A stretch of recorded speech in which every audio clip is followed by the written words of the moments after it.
प्रिय विद्यार्थियों, हम न्याय दर्शन के विषय में विमर्श कर रहे हैं और गत दिनों हमने न्याय दर्शन का सामान्य परिचय, उनके द्वारा प्रोक्त षोडश पदार्थों का परिचय तथा उसके पश्चात ईश्वर तत्व के विषय में विमर्श किया था।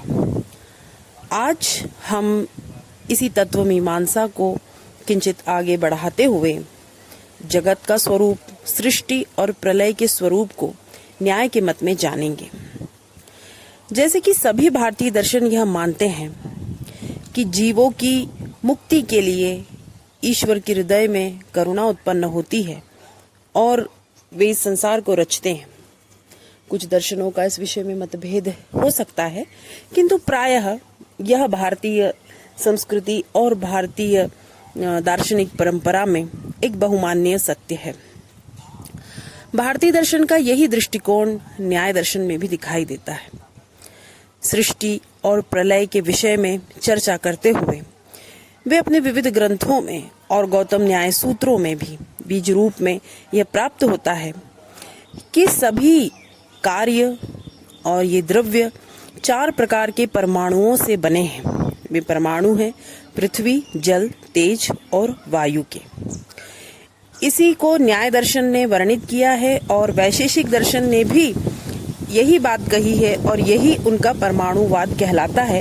इसके विषय में कुछ विस्तार से चर्चा हम वैशेषिक दर्शन के जब विषय में चर्चा करेंगे तब करेंगे विस्तार से। अभी हम न्याय के मत में इस बात को देख रहे हैं। अब प्रश्न होता है कि परमाणुओं के संयोग और विभाग कैसे होते हैं, तो उसमें यह हेतु दिया जाता है कि कर्म फल की प्रेरणा से परमाणुओं का संयोग या विभाग होता है और जो शेष 5 द्रव्य हैं, आकाश, दिक्, काल, मन और आत्मा, इनके परमाणु नहीं होते। इसीलिए जो परमाणुवाद वैशेषिक दर्शन कहता है या न्याय जिस तरह से सृष्टि और प्रलय की बात कहता है, वह पाश्चात्य संकल्पना से पूर्णतः भिन्न है। पाश्चात्य संकल्पना भौतिकवाद के सिद्धांत पर आधारित है, किंतु न्याय या वैशेषिक की जो संकल्पना या अवधारणा या जो श्रद्धा है, वह इस तरह से है कि इन 5 द्रव्यों के परमाणु नहीं होते और अन्य जगत में जो कुछ भी दिखाई देता है वे सब परमाणुओं से ही बनते हैं। परमाणुओं के संयोग से सृष्टि होती है और उनके वियोग से प्रलय होता है। पाश्चात्य मत यह मानता है कि इस अनंत ब्रह्मांड में असंख्य परमाणु हैं और वे भिन्न भिन्न दिशाओं में भ्रमण कर रहे हैं और उनका एक आकस्मिक संयोग होता है और यह संसार बन जाता है, और जब उनका आकस्मिक वियोग होता है तो प्रलय हो जाता है। यह प्रलय एकांतिक भी हो सकता है, आत्यंतिक भी हो सकता है, किंतु वे ये नहीं मानते कि इन परमाणुओं की गति का निर्धारण करने वाली कोई परम सत्ता है, कोई चेतन शक्ति है। वे यह मानते हैं कि जड़ परमाणु स्वयं ही गुणाक्षरण न्याय से एक साथ आते हैं और मिल जाते हैं और सृष्टि करते हैं और इसी तरह अलग भी हो जाते हैं। लेकिन वैशेषिक या न्याय का यह जो सिद्धांत है, इसमें अध्यात्म का स्पर्श है। वे यह मानते हैं कि इन परमाणुओं का नियामक एक चेतन पदार्थ है और वही ईश्वर है। अर्थात ईश्वर ही जीवों के अदृष्ट के अनुसार, उनके कर्मों के संस्कारों के अनुसार उन्हें भोग करने का एक अवसर देता है और वही परमाणुओं की इन क्रियाओं को प्रवर्तित करता है, नियमित करता है, संचालित करता है। ईश्वर की इच्छा से ही सृष्टि और प्रलय होते हैं। इस प्रकार से यह जीवन आत्मोन्नति, आत्मविकास या मुक्ति को प्राप्त करने का एक अवसर है। अब इस तथ्य को आपने जान लिया होगा कि यह परमाणुवाद केवल उसी भाग के बारे में कहा गया है जो कि अनित्य है, अर्थात परमाणुओं का जहाँ संयोग होकर उत्पत्ति होती है और वियोग होकर नाश होता है। किंतु जगत में जो नित्य है वे तत्व है आकाश, दिक्, काल, मन और आत्मा। इनके न तो परमाणु होते हैं इसलिए इनकी न सृष्टि होती है न संहार।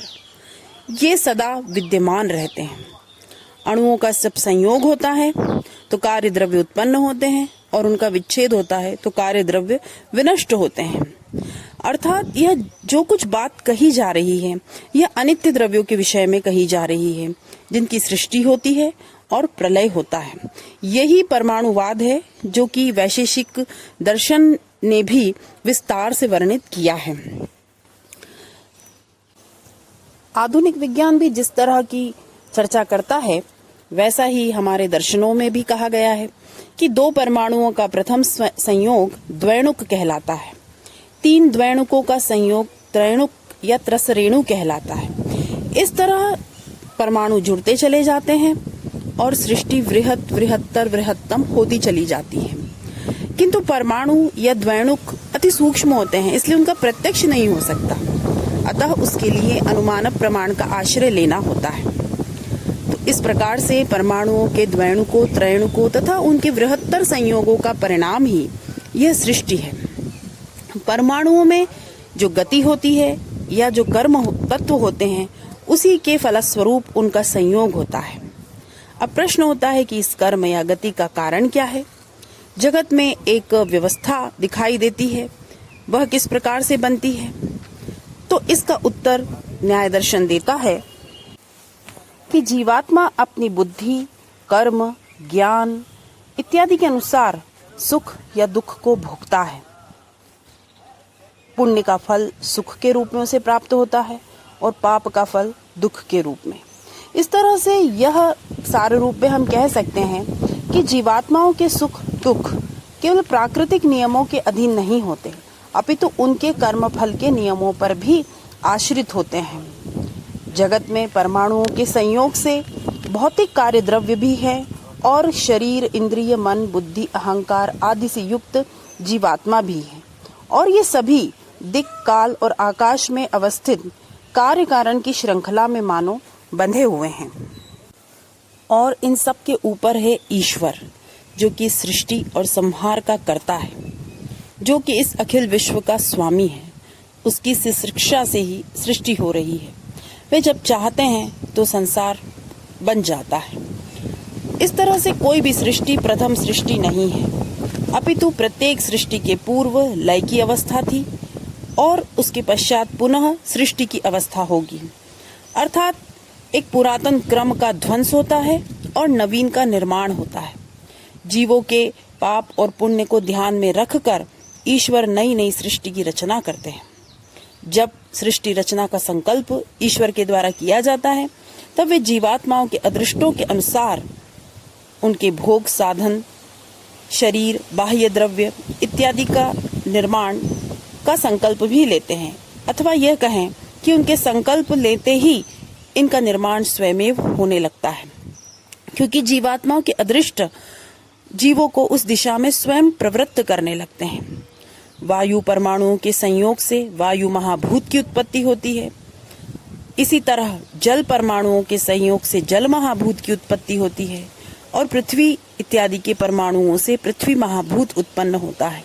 उसी तरह तेज, और ये सभी ईश्वर के अभिध्यान मात्र से विश्व के गर्भस्वरूप ब्रह्मांड की उत्पत्ति कर देते हैं और पार्थिव और तेजस परमाणुओं के बीज रूप से इस सृष्टि का आरंभ हो जाता है। इस प्रकार से ईश्वर इस चक्र को इस तरह प्रवर्तित करते हैं कि पुराकृत धर्म अधर्म, पाप पुण्य, कर्म फलों के अनुसार जीवों को सतत सुख और दुख का भोग होता रहता है। ये सारा कार्य ईश्वर की इच्छा से ही होता है। इस बात में न्याय दर्शन पूर्णतः अपनी अभिव्यक्ति करता है। सृष्टि का यह चक्र सतत चलता रहता है, किंतु जिस प्रकार न्याय कहता है कि यह अनंतकाल तक जारी नहीं रहता, अपितु जिस तरह दिन के पश्चात रात्रि होती है और सभी विश्राम करते हैं, उसी तरह से नाना योनियों में भ्रमण करने वाले यह जीव भी उस प्रलय काल में थोड़ा सा विश्राम करते हैं, या यह कहें कि उनके विश्राम की वह अवस्था ही प्रलय की अवस्था कहलाती है। सारांश रूप में हम कह सकते हैं कि जब समय के अनुसार अन्यान्य जीवात्माओं की तरह विश्वात्मा ब्रह्मा भी अपना शरीर त्याग देते हैं, तब ईश्वर को संहार करने की इच्छा उत्पन्न होती है और उनकी इच्छा होते ही जीवों के अदृष्ट भी अपने कार्यों से विरत हो जाते हैं, अर्थात कुछ समय के लिए विश्राम को प्राप्त हो जाते हैं। उनके शरीर और इंद्रियों के परमाणु परस्पर वियुक्त हो जाते हैं और इस प्रकार शरीर और इंद्रियों का नाश हो जाने पर केवल पृथक पृथक परमाणु इस ब्रह्मांड रह जाते हैं। पृथ्वी महाभूत के परमाणुओं में जब विक्षोभ उत्पन्न होता है और इनके विच्छिन्न होने से यह पृथ्वी महाभूत भी विलीन हो जाता है और परमाणु रूप शेष रहता है। इसी तरह से जल, तेज और वायु के परमाणु भी अपने महाभूतों के सूक्ष्म रूप में विलीन हो जाते हैं। संसार के समस्त कार्य, द्रव्य, शरीर, इंद्रियां सब कुछ तिरोहित होने लगते हैं। केवल 4 भूतों पृथ्वी, जल, तेज और वायु के परमाणु शेष रहते हैं और 5 नित्य द्रव्य दिक्, काल, आकाश, मन और आत्मा विद्यमान रहते हैं तथा उनके जीवात्माओं के धर्माधर्म जन्य भावना, संस्कार या जो अदृष्ट हैं वे शिष्ट रहते हैं, वे बचते हैं और इन्हीं तत्वों को लेकर पुनः ईश्वर नई सृष्टि करता है। इस प्रकार सार रूप में आप यह समझ गए होंगे कि इतने तत्व नित्य हैं और किन तत्वों को लेकर के नई सृष्टि का निर्माण होता है, अर्थात सब कुछ समाप्त नहीं होता। परमाणु रूप में 4 भूत शेष रहते हैं, 5 नित्य द्रव्य रहते हैं और जीवात्माओं के संस्कार शेष रहते हैं। तो इस तरह से न्याय दर्शन ने अति वैज्ञानिक तरीके से इस जगत के स्वरूप को, सृष्टि के स्वरूप को और प्रलय के स्वरूप को कहा है। अगली कक्षा में हम न्याय दर्शन के अनुसार शेष तत्वों पर बात करेंगे। धन्यवाद।